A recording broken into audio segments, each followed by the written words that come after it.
मेरा नाम नेहा है और मेरी उम्र 26 साल है। मेरी 17 साल की नंद अचानक प्रेग्नेंट हो गई। पूरे घर पर अचानक कयामत टूट पड़ी। उसे जब भी पूछते कि ये सब किसने किया तो वो डर कर कुछ नहीं कहती। मेरी सास उसे अपने साथ कमरे में ले जाती और उसे अपने पास सुलाती थी। एक रात पति के सर में दर्द था तो मैं दर्द की दवा लेने अपनी नंद के कमरे में चली गई तो मेरे सर पर आसमान टूट पड़ा, क्योंकि मेरी 17 साल की नंद के साथ तो मेरी सास। मेरा नाम नेहा है। मैं गांव में रहती थी। जब मैं बहुत छोटी थी मेरी अम्मी का इंतकाल हो गया था। मेरी परवरिश के लिए मेरे पापा ने दूसरी शादी कर ली थी और उनसे मेरे पापा के 3 बच्चे थे, एक बेटी और 2 बेटे। लेकिन वो मेरे साथ क्या व्यवहार करती थी इसकी मेरे पापा को बिल्कुल भी खबर नहीं थी, क्योंकि पापा सुबह को जाकर शाम को आया करते थे। तब मैं थक हार कर सो चुकी होती थी और सुबह मेरे उठने से पहले ही वो काम पर चले जाते थे। मेरे बहन भाइयों का व्यवहार भी मेरे साथ कुछ ज़्यादा अच्छा नहीं था। मेरी सौतेली माँ जैसे ही पापा काम पर जाते मुझे चीख कर उठा देती, कहती कि कमबख्त तू कब तक लेटी रहेगी, उठ जा, कब तक बिस्तर पर पड़ी रहेगी, जल्दी से उठकर घर का काम कर, तू नहीं करेगी तो तेरा बाप करेगा क्या। मैं सुबह उठकर घर का सारा काम करती, नाश्ता बनाती और फिर स्कूल जाती, और जब वापस स्कूल से आती तो फिर मुझे घर के कामों में लगा दिया जाता। और जब मैं रात को थक हार कर बिस्तर पर लेट जाती तो मैं अपनी अम्मी को याद करके बहुत ज़्यादा रोती कि पता नहीं क्यों ऊपर वाले ने मुझे मेरी अम्मी से दूर कर दिया। अगर मेरी सगी माँ होती तो वो मेरे साथ ऐसा व्यवहार कभी भी नहीं करती। मैंने काफ़ी बार पापा को बताना चाहा। जैसे ही मेरे पापा आते और मैं खाना लेकर जाती तो वो मेरे हाथ से खाना छीन लेती और पापा के सामने गुस्से से कहती कि सारा दिन तो पड़ी रहती है और अब पापा के लिए खाना लेकर ऐसे चल जा, यहाँ से जाकर सो जा, और फिर सुबह स्कूल के लिए नहीं उठती है। मेरे पापा से वो मेरी तरह तरह की शिकायतें करती। मैं चुपचाप वहाँ से चली जाती हूँ और थक हार कर सो जाती। मेरे पापा भी अम्मी के कहने पर चलते, उन्हीं की बात मानते, उन्हीं की सुनते थे। मेरे पापा का व्यवहार भी अब मेरे लिए पहले जैसा नहीं रहा। मैं रात को बहुत रोती और ऊपर वाले से कहती कि इस सब से मेरी जान कब छूटेगी और कब मुझे सुकून की ज़िंदगी मिलेगी। मुझे नहीं पता था कि मेरा बचपन खेलने कूदने के बजाय इस कश्मकश में गुजर जाएगा। इन हालातों ने मुझे वक्त से पहले बड़ा कर दिया था। मेरे और बहन भाइयों ने भी मेरे साथ ऐसा ही व्यवहार रखा था। वो मेरे पापा के साथ कदम से कदम मिलाकर चलते। मेरे पापा ने उन्हें बहुत ज़्यादा पढ़ाया लिखाया था और बहुत काबिल बना दिया था। अम्मी को भी इस बात का गुरूर था कि उन्होंने 2 बेटे पैदा किए हैं और मैं अपनी अम्मी की आखिरी निशानी थी। इसमें कोई शक नहीं कि मेरे पापा ने मेरी अम्मी से बहुत मोहब्बत की थी और वो मेरी परवरिश के लिए ही दूसरी शादी करने के लिए राज़ी हुए थे। लेकिन मेरी किस्मत में कुछ और ही लिखा था। मेरी दूसरी अम्मी मेरे साथ कभी इस तरह पेश नहीं आई जैसे मेरे पापा सोचते थे, बल्कि वो तो उल्टा मेरे पापा की नज़रों में मुझे इतना गलत साबित कर सकती है कि मैं ये बात सोच भी नहीं सकती थी। आखिर सौतेली माँ सौतेली ही होती है। मेरा स्कूल अब ख़त्म हो चुका था और मेरी सौतेली माँ ने अब मेरे लिए रिश्ते देखना शुरू कर दिए थे। वो मेरे लिए ऐसे अजीब व गरीब रिश्ते देख रही थी कि जैसे बस मुझसे जान छुड़वानी हो। वो मुझसे बस अपनी जान छुड़वाना चाहती थी। मैं तो जैसे सब घर वालों के लिए बोझ बन चुकी थी। हर कोई मुझसे पीछा छुड़वाना चाहता था। पता नहीं मैंने इन सब का क्या बिगाड़ा था।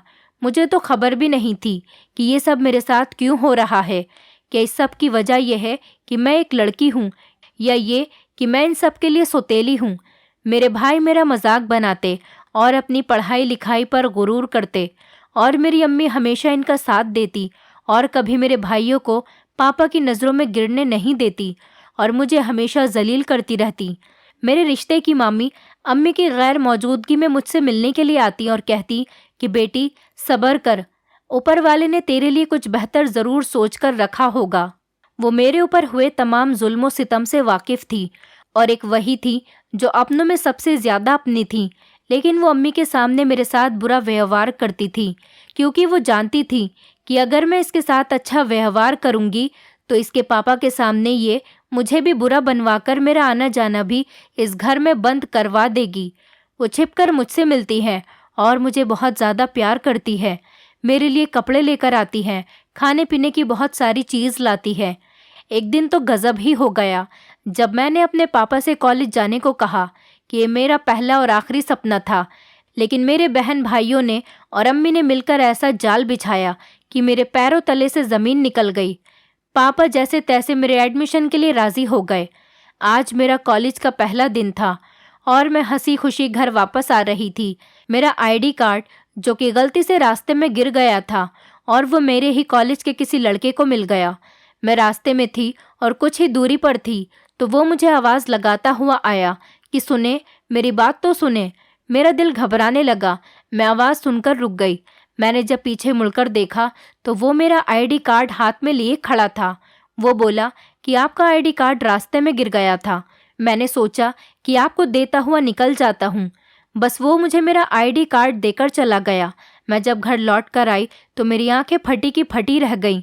पापा, मम्मी और मेरे दोनों भाई सामने खड़े थे और वो मुझे ऐसे घूर रहे थे जैसे मुझे जान से मार देंगे। इतना गुस्सा इन सब की आंखों में नजर आ रहा था। मैंने डरते हुए पूछा, क्या हुआ अम्मी? वो बोली, चुप कर आवारा, तूने ये सब करने के लिए कॉलेज में एडमिशन लिया था? मेरे तो कुछ भी समझ में नहीं आ रहा था कि ये सब क्या कह रहे हैं। इतनी देर में मेरे पापा ने गुस्से में मेरे मुंह पर चांटा मार दिया। मैं रोती हुई बोली कि क्या हुआ है? आखिर मेरा कसूर क्या है? मैंने करा क्या है? आखिर मैंने ऐसा क्या कर दिया? पापा गुस्से में बोले कि आखिर तू उस गैर लड़के के साथ बीच सड़क पर क्या कर रही थी? मैंने अपने भाइयों की तरफ देखा। वो बोले कि हमने तुम्हें खुद सैर सपाटे करते हुए देखा है इस लड़के के साथ। एक भाई बोला कि मैं इस बदतमीज़ की जान ले लूँगा और गुस्से से मेरे आगे आने लगा और उसने अपने मोबाइल में मेरी और उस लड़के की फ़ोटो क्लिक कर ली आईडी कार्ड लेते हुए और धोखे से पापा की नज़रों में मुझे गलत साबित कर दिया। मैं रोती रही, चीखती चिल्लाती रही, लेकिन मेरी किसी ने एक नहीं सुनी और झूठे इल्ज़ाम मेरी मम्मी ने मुझ पर लगा दिए। वो मेरे पापा से कहने लगी कि मैं कहती थी ना फैसल, ये लड़की तुम्हें कहीं का नहीं छोड़ेगी। इस लड़की ने पूरे मोहल्ले में हमें बदनाम कर दिया। क्या ज़रूरत है इसे इतना ज़्यादा पढ़ाने लिखाने की? जल्दी से कोई भी रिश्ता देखकर इसकी शादी कर दो। वो बोले कि इससे पहले कि हमारे मुंह पर कालक थोप कर चली जाए, इसको इस घर से दूर कर दो। और पापा चीख कर बोले, जा चली जा, मेरी नज़रों से दूर दूर हो जा। मैं रोती हुई अपने कमरे में चली गई। मैं पूरी रात रोती रही कि ऐसी भी क्या गलती है मेरी, मुझे किस गुनाह की सज़ा मिल रही है। मैं रोते रोते सो गई। सुबह मुझे मेरी वही मामी मिलने के लिए आई। मैंने उन्हें सारी बात बताई। वो मुझे समझाने लगी कि भरोसा रख ऊपर वाले पर, सब्र कर और मैं तेरे साथ हूँ, मैं कोई ना कोई हल निकालती हूँ। ये कहकर वो चली गई। मेरे भाइयों ने मेरी पढ़ाई रोक दी थी। मुझे सारा दिन मेरी अम्मी ताने देती रहती थी। मेरे पापा भी मेरे साथ सही व्यवहार नहीं करते थे। एक दिन मेरी वही मामी घर पर आई और मेरी अम्मी और पापा से मेरी बुराई करने लगी। फिर मेरी अम्मी और पापा को बातों में उलझाकर बोली कि मेरी नज़र में एक रिश्ता है, अगर आप इजाज़त देंगे तो मैं आगे बात चलाऊं। मेरी अम्मी एकदम बोली, हाँ हाँ बात आगे चलाओ, देर किस बात की है, जल्दी से इसको इस घर से दफ़ा करो। मेरे पापा गुस्से में थे। मेरे पापा बोले कि जैसा तुम लोगों को सही लगे वो करो और तुम बस जल्दी से इसको यहाँ से रफा दफा करो। ये बोलकर वो चले गए। मेरे भाई बहन मेरा मजाक उड़ाने लगे और मैं रोती हुई अपने कमरे में चली गई। मेरी मामी छिपकर मेरे पास आई और मेरे सर पर हाथ रखा और कहा कि फिक्र मत कर बेटी, मैं तेरे साथ हूँ, मुझ पर भरोसा कर और इस रिश्ते के लिए राज़ी हो जा, यही तेरी किस्मत है। वो ये कहकर चली गई। मैं सारे रिश्तों से थकी हुई थी और अपनी ज़िंदगी से बहुत परेशान हो गई थी। मेरे पास इस रिश्ते को हाँ करने के अलावा और कोई दूसरा रास्ता नहीं बचा था। मैं भी किस्मत के हाथों मजबूर हो गई और रिश्ते के लिए मान गई। अगर मम्मी पापा चाहते तो मेरी शादी बहुत धूमधाम से कर सकते थे। मैं उनके घर की बड़ी बेटी थी, लेकिन मेरी किस्मत तो जैसे मेरा साथ ही छोड़ चुकी थी। पापा ने घर की भाग दौड़, घर की सारी जिम्मेदारी और सारी चीज़ें अम्मी के हाथों पर छोड़ रखी थी। तभी अम्मी ने लड़के के घर वालों को अपनी गरीबी के झूठे किस्से सुनाकर सादगी से मेरी शादी के लिए राज़ी कर लिया। मैं चुपचाप सारा तमाशा देख रही थी और मैं कर भी क्या सकती थी। अब तो मैं तंग आकर जल्द से जल्द घर को छोड़ देना चाहती थी। खैर जल्दी में और सादगी से मेरी शादी करके मुझे रुखसत कर दिया गया। और मेरे पापा और मेरे भाइयों ने लड़के की भी कोई मालूमात करना ज़रूरी नहीं समझा। उसकी कोई भी छानबीन नहीं करी, जैसे क्या करता है, कौन है, कैसे लोग हैं, वो मुझे कैसा रखेगा। ये सब तो बस अपने सर से मेरा बोझ उतारना चाहते थे, इसलिए कुछ नहीं, उन्होंने कोई भी छानबीन नहीं करी और बस मुझे भट्टी में झोंक दिया। और सच कहूँ तो मैं भी रुखसत होकर उनकी तरफ पलटकर देखने के लिए भी राजी नहीं थी। बहरहाल मैं रुखसत होकर अपने ससुराल आई तो मैंने जैसे ही वहाँ पर कदम रखा तो मेरे होश उड़ गए। मैंने ज़िंदगी में कभी भी नहीं सोचा था कि मेरी किस्मत इस तरह मोड़ लेने वाली है कि मेरी ज़िंदगी में सब कुछ बदल जाएगा। इतना आलीशान घर, नौकर चाकर, हर वो चीज़ जिसके बारे में मैंने कभी सोचा भी नहीं था। मेरा बहुत आलीशान तरीके से स्वागत हुआ।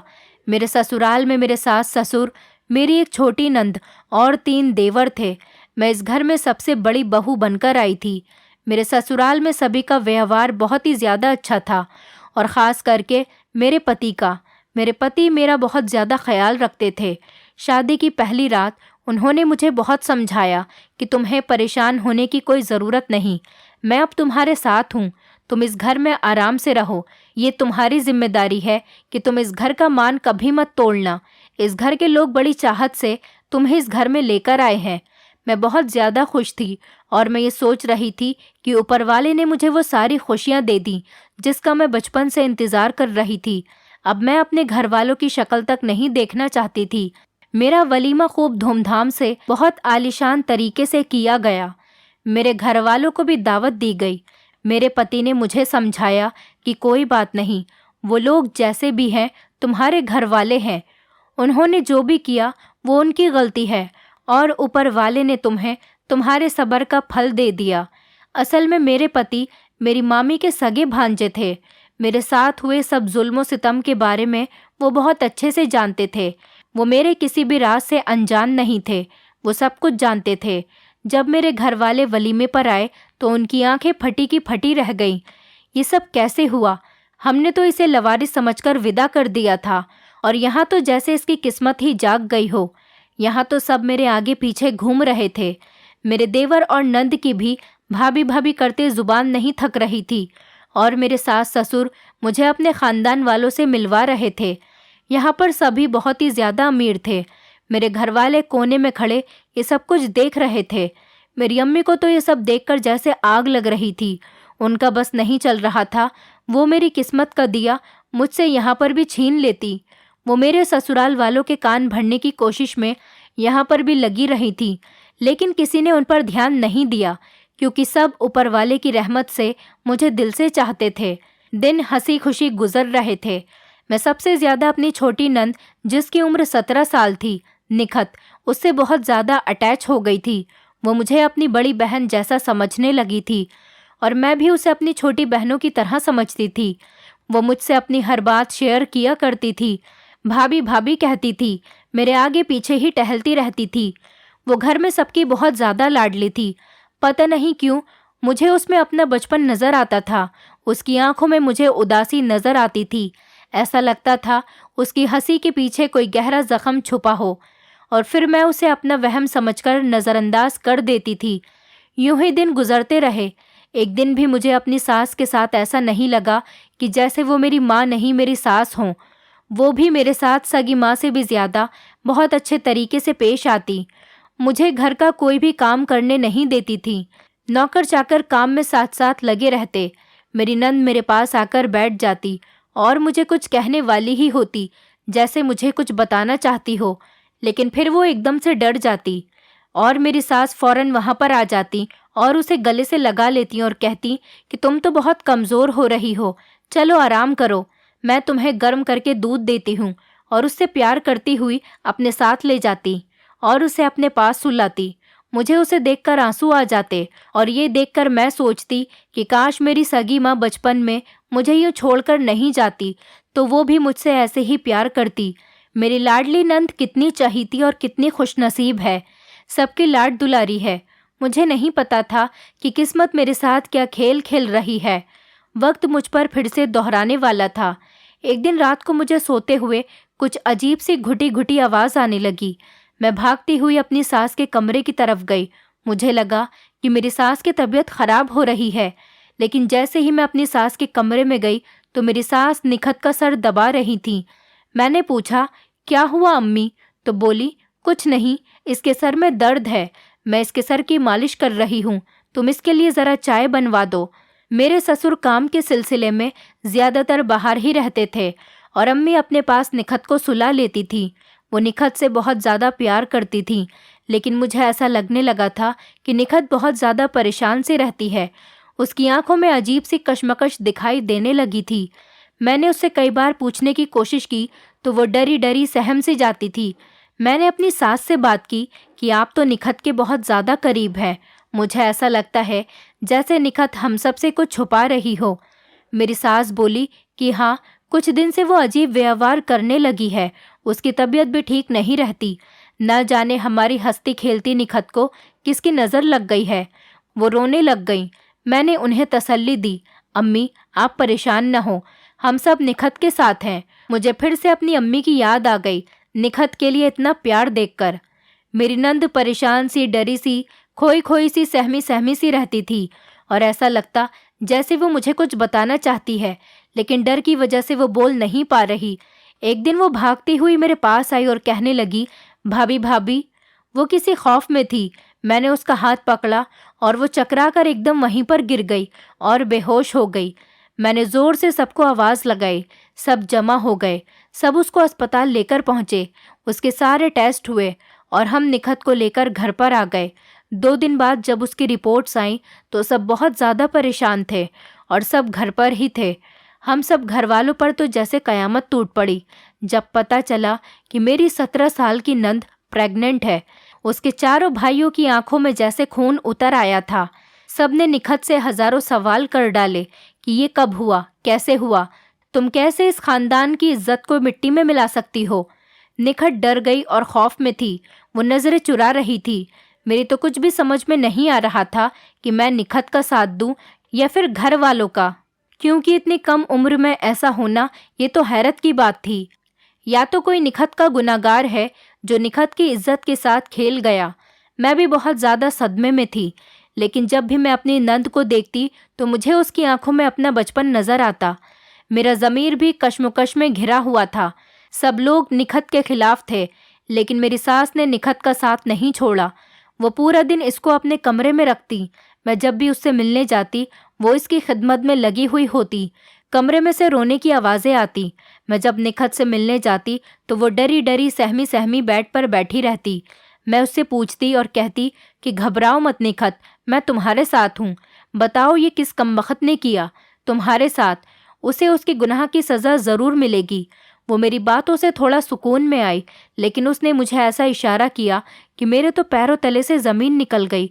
मैं तो अजीब परेशानी में घिर गई और मैं उठकर वहाँ से चली गई। मेरी सास ने उसे दवाई देकर सुला दिया। मैं पूरी रात सोचती रही कि ऐसा कैसे हो सकता है। निखत का गुनाहगार हमारी आंखों के सामने है और हम उसका कुछ भी नहीं बिगाड़ सकते। ये भी तो समझ में नहीं आ रहा था कि मैं उसकी कैसे मदद करूं। फिर मेरा दिल ये भी कहता कि हो सकता है कि निखत कोई गलतफहमी का शिकार हो गई है। जैसा वो कह रही है ऐसा नहीं हुआ होगा। रात होने को थी। मैं सोच रही थी कि थोड़ी देर में ही मेरे पति कमरे में आ गए और गुस्से में निखत को बुरा भला कहने लगे। मैंने उन्हें समझाने की बहुत कोशिश की कि हो सकता है निखत बेकसूर हो। वो मानने के लिए तैयार ही नहीं थे। वो कहने लगी कि मेरे सर में बहुत ज़्यादा तेज़ दर्द हो रहा है। मैं सोच सोच कर कहीं पागल ना हो जाऊं। पूरा खानदान हम पर थू-थू करेगा। हम सब के लाड प्यार ने और ख़ासकर अम्मी के लाड प्यार ने उसे इतना बिगाड़ दिया कि वो कैसे इतनी बड़ी गलती कर बैठी। जाओ अम्मी के कमरे से सरदर्द की गोली ले आओ। मैं जल्दी जल्दी अम्मी के कमरे की तरफ जाने लगी। अभी मुझे पहुंचे हुए कुछ देर ही हुई थी तो मैंने निखत की रोती हुई आवाज़ सुनी। मैंने छुपकर कमरे में देखा तो मेरे सर पर आसमान टूट पड़ा कि मेरी 17 साल की नंद के साथ मेरी सास। अब मेरा शक यकीन में बदल चुका था। मैं छिपकर वापस आ गई। मैं बहुत ज़्यादा घबराई हुई थी। मुझे अपनी आंखों पर यकीन नहीं आ रहा था। मेरी आंखों से लगातार आंसू निकल रहे थे। मैं ये सोच रही थी कि निखत के साथ ऐसा भी तो हो सकता है जो हम सोच भी नहीं सकते थे। लेकिन ऐसा कैसे? मैं इन्हीं सोचों में गुम थी। मेरे सामने हर वो याद ताज़ा हो गई जो बचपन में मेरे साथ हुआ था। मैं निखत का साथ नहीं छोड़ सकती थी। शायद ऊपर वाले ने मुझे इस घर में इसीलिए भेजा था। मेरे दिल में अभी भी यही सब कुछ चल रहा था। इतने में ही मेरी सास मेरे कंधे पर हाथ रखकर बोली। मैं एकदम से चौंक गई। वो रोने लगी कि मेरी निखत को बचा लो, मैं ये सब कुछ बर्दाश्त नहीं कर सकती, मैं जीते जी मर जाऊंगी। शायद मुझे आहिस्ता आहिस्ता सब समझ में आ रहा था। मुझे कुछ सवालों के जवाब ढूंढने थे और इस गुनाहगार को रंगे हाथ पकड़ना था। मैं मेहनत करने में लगी हुई थी और एक तरफ सोच रही थी कि मेरे पति और बाकी के घर वाले मेरी बात पर बिल्कुल भी यकीन नहीं करेंगे। मैं हर रात अपनी सास के कमरे में छिपकर जाती और सबूत तैयार करती। एक दिन मैं अपने पति के साथ बातों में व्यस्त थी। अचानक से मुझे ख्याल आया और मैंने निखत की बात छेड़ दी। लेकिन जब मेरे पति के मुंह से ये निकला कि हमने निखत को सगी बहनों से ज़्यादा प्यार किया और कभी उसे सौतेली नहीं समझा, मेरे तो होश ही उड़ गए। ये सब क्या हो रहा है? मैं भागी हुई अपनी मामी के पास गई जिसने मेरा रिश्ता तय करवाया था। उन्होंने कहा, बेटी, मैं तुम्हें इस घर में इसीलिए ही लाई थी कि तुमसे बेहतर निखत को कोई और नहीं समझ सकता। अब तुम ही इसकी मदद कर सकती हो। तुम ही एक ऐसी इंसान हो जो इसका दर्द समझ सकती हो।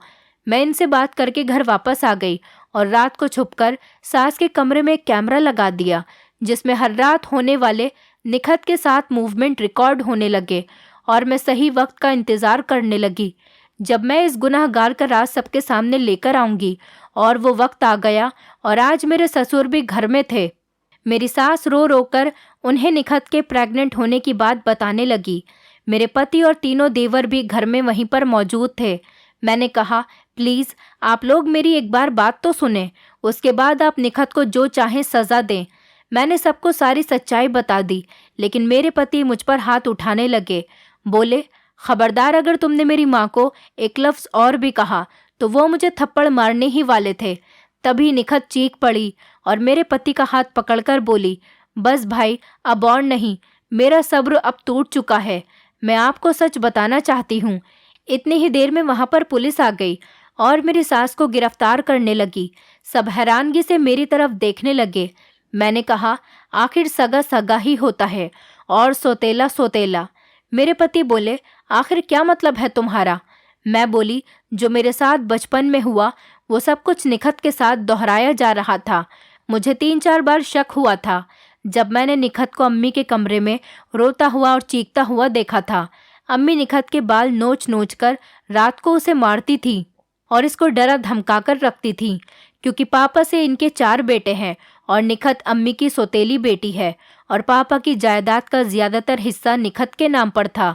वो कैसे भी करके इसे शर्मिंदा करके इस घर से निकलवा देना चाहती थी या फिर इसे पागल साबित करके पागल खाने भेज देना चाहती थी। और आप सब लोग सालों से इस बात से बेखबर थे, क्योंकि आपके सामने तो वो निखत पर बहुत ज़्यादा प्यार लुटाती थी। लेकिन किस्मत का करना देखो, मुझे ऊपर वाले ने यहाँ पर इसीलिए भेजा कि जो कुछ मेरे साथ बचपन में हुआ वो किसी और लड़की के साथ दोबारा न हो। पहले तो निखत के साथ अम्मी का प्यार भरा व्यवहार देखकर मुझे अपनी अम्मी की याद आती थी, लेकिन मुझे बहुत ज़्यादा अजीब सा लग रहा था। लेकिन आपने जिस दिन मुझसे कहा कि निखत आपकी सगी नहीं बल्कि सौतेली बहन है, तो मैं अपनी मामी के पास भागी और मामी, जो निखत की अम्मी और निखत के बारे में सब जानती थी, वो सब कुछ मुझे बताने लगी कि कैसे निखत की अम्मी को निखत के पापा के सामने गलत फहमियों का शिकार करके कैसे उसे घर से निकाला और पैसों के लालच में पूरी जिंदगी आप सबको धोखे में रखा। इतना सब कुछ कहने के बाद भी मेरी बात पर कोई यकीन नहीं कर रहा था। सास को तो पुलिस ले जा चुकी थी। निखत भी रो रो कर सबको सच बताने लगी, लेकिन कोई मेरा साथ देने के लिए तैयार नहीं था। मेरे ससुर बोले कि हाँ, मुझसे एक गलती ज़रूर हुई है, शायद लड़की ठीक कह रही है। मेरे ससुर रोने लगे तो मैंने कहा, पापा बताएं आप सबको। तो पापा बोले, मैंने निखत की माँ से दूसरी शादी अपनी पहली बीवी की बातों में आकर की थी, और जब उसने अपनी सारी जायदाद और दौलत मेरे नाम कर दी तो मैंने उस पर झूठा इल्ज़ाम लगाकर उसे घर से निकाला था। लेकिन ये सब मैंने अपनी पत्नी की बातों में आकर किया, और अब समझ में आया कि वो औरत मेरे साथ क्या खेल खेल रही थी। निखत की माँ कुछ सालों बाद इस दुनिया से चली गई, लेकिन उसकी सारी दौलत निखत के नाम है। वो बगैरत इतने सालों से हमें धोखा दे रही थी और मैं कभी भी समझ नहीं सका और बेखबर होकर सब कुछ उसके हाथ में दे बैठा। और मैं निखत की माँ पर जो शक किया वो भी झूठा था। इस औरत ने हम दोनों के बीच गलतफहमी पैदा की और खुद सीधी साधी बनकर तमाशा देखने लगी। वो रोने लगे और कहने लगे, निखत मुझे माफ़ कर दो मेरी बेटी, मुझसे बहुत बड़ी गलती हुई है। ये सब होने के बाद इनके चारों बेटे रोने लगे और कहने लगे, नहीं, हमारी माँ ऐसा नहीं कर सकती। मुझे यकीन था कि मेरे पति हमारी बातों का यकीन नहीं करेंगे। जाहिर है वो सगी औलाद जो ठहरी उनकी। फिर मुझे उस कमरे की याद आई। मैं फ़ौरन सास के कमरे में गई और वो कैमरा लाकर जो मैंने सास के कमरे में लगाया था वो लेकर आ गई और अपने पति को देते हुए बोली, ये लो सबूत जिसमें तुम्हारी अम्मी की सारी कहानियां मौजूद हैं जो निखत कितने सालों से बर्दाश्त कर रही थी। उस कैमरे की वीडियो देखकर वो चारों भाई भी रोने लगे कि कैसे वो डराती और धमकाती थी और कैसे निखत को खौफ में रखती थी। फिर अचानक मेरे दिमाग में आया और बोली, निखत वो तुम्हारा प्रेग्नेंट होना। वो रोती हुई बोली, भाभी मैंने कोई ऐसा गुनाह नहीं किया। अम्मी ने आप सबकी नज़रों में मुझे गलत साबित करने के लिए झूठी रिपोर्ट्स बनवाकर आप सबको दिखाई थी और डॉक्टर भी पैसों के लालच में अम्मी के साथ मिली हुई थी। वो मुझे बेहोशी की दवाइयाँ देती रहीं और मेरी तबीयत दिन ब दिन बिगड़ती रही। चारों भाई निखत की नज़रों में बहुत ज़्यादा शर्मिंदा हुए और निखत से रो रो कर माफ़ी मांगने लगे कि ये सब उनकी अम्मी ने किया है। हमें इस बात की कभी खबर नहीं हुई और आज सच्चाई हमारे सामने आ ही गई। अम्मी को उनके किए की सज़ा ज़रूर मिलेगी। हम सब भाई निखत तुम्हारे साथ हैं। तुम्हारे साथ हुए जुल्म के और ज़्यादती के जिम्मेदार भी हैं। हो सके तो हमें माफ़ कर देना। तुम हम सब की लाडली थी और आज भी हो और हमेशा रहोगी। हमने तुम्हें कभी भी सौतेला नहीं समझा। अम्मी को जेल हो चुकी थी। हम सब अपनी ज़िंदगी में खुशी खुशी रहने लगे। निखत को हमने पढ़ा लिखाकर एक अच्छे घर में शादी कर दी और मेरे ससुर ने भी अपने हिस्से की सारी दौलत और जायदाद निखत के नाम कर दी थी। मैं अपने पति के साथ बहुत ज़्यादा खुश थी। ऊपर वाले ने हमें बेटी और बेटा दोनों से नवाजा था। मेरे तीनों छोटे देवरों की भी शादियां हो गईं, लेकिन काफ़ी समय बाद मेरे पापा मेरे घर पर आए और मुझसे माफ़ी मांगने लगे और मुझे बताया, एक हादसे में मेरी सौतेली माँ और तीनों भाई बहन की मौत हो गई और मेरी अम्मी अपनी आखिरी सांसें ले रही थी और जाते जाते पापा को सारा सच बता गई। ये सब सुनकर मैं रोती हुई उनके गले से लग गई और मैंने उन सबको दिल से अपना लिया था। खैर ऊपर वाले ने शायद उनको मेरे साथ किए हुए जुल्म की इस तरह से सज़ा दी है। ये तो सच है कि सगे और सौतेले रिश्ते कहीं ना कहीं धोखे दे ही जाते हैं, लेकिन गलत का अंजाम हमेशा बुरा ही होता है। इंसान के किए हुए गुनाहों की सज़ा ऊपर वाला इसी दुनिया में दिखा ही देता है। ऊपर वाले की लाठी जब पड़ती है तो इंसान कहीं का नहीं रहता। दोस्तों उम्मीद करती हूँ आपको हमारी कहानी पसंद आई होगी। कहानी पसंद आई है तो वीडियो को लाइक करें, चैनल पर नए हैं तो चैनल को सब्सक्राइब करें और हाँ, नोटिफिकेशन बेल को ज़रूर दबाएं ताकि अगली अपडेट सबसे पहले आपको मिले।